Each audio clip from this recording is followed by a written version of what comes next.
ബോളിവുഡ് ഗായകൻ സുബീൻ ഗാർഗിന്റെ മരണത്തിലെ ദുരൂഹത ഉടൻ നീങ്ങുമെന്ന് അസം മുഖ്യമന്ത്രി ഹിമന്ത ബിശ്വ ശർമ്മ. ആന്തരിക അവയവ പരിശോധനാ റിപ്പോർട്ട് ലഭിക്കുന്നതോടെ കൂടുതൽ വ്യക്തത ലഭിക്കുമെന്ന് മുഖ്യമന്ത്രി പറഞ്ഞു. കസ്റ്റഡിയിലുള്ള പ്രതികളെ അന്വേഷണ സംഘം വിശദമായി ചോദ്യം ചെയ്തു.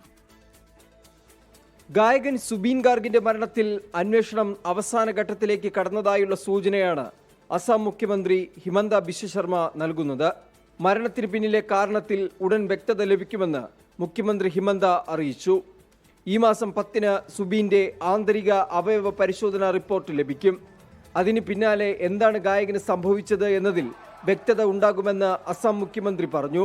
സുബീനെ മാനേജറും പരിപാടിയുടെ സംഘാടകനും ചേർന്ന് വിഷം കൊടുത്തു കൊന്നതാകാമെന്ന സഹഗായകന്റെ മൊഴിയിൽ ചില സംശയങ്ങൾ അവശേഷിക്കുന്നതായാണ് പ്രത്യേക അന്വേഷണ സംഘത്തിന്റെ വിലയിരുത്തൽ.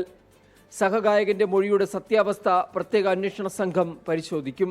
സിംഗപ്പൂർ പരിപാടിയുടെ സംഘാടകൻ ശ്യാം കാനു മഹന്തയുടെ പണമിടപാടുകളെക്കുറിച്ചുള്ള അന്വേഷണവും പുരോഗമിക്കുകയാണ്. 24 ഡൽഹി. ലോകത്തെവിടെയായാലും ഏത് സമയത്തും 24 വാർത്തകളും ഓഗ്മെന്റഡ് റിയാലിറ്റി പാക്കേജുകളും എക്സ്പ്ലെയിനറുകളും വിശദമായി കാണാൻ ഞങ്ങളുടെ യൂട്യൂബ് ചാനൽ നിങ്ങൾക്ക് സബ്സ്ക്രൈബ് ചെയ്യാം.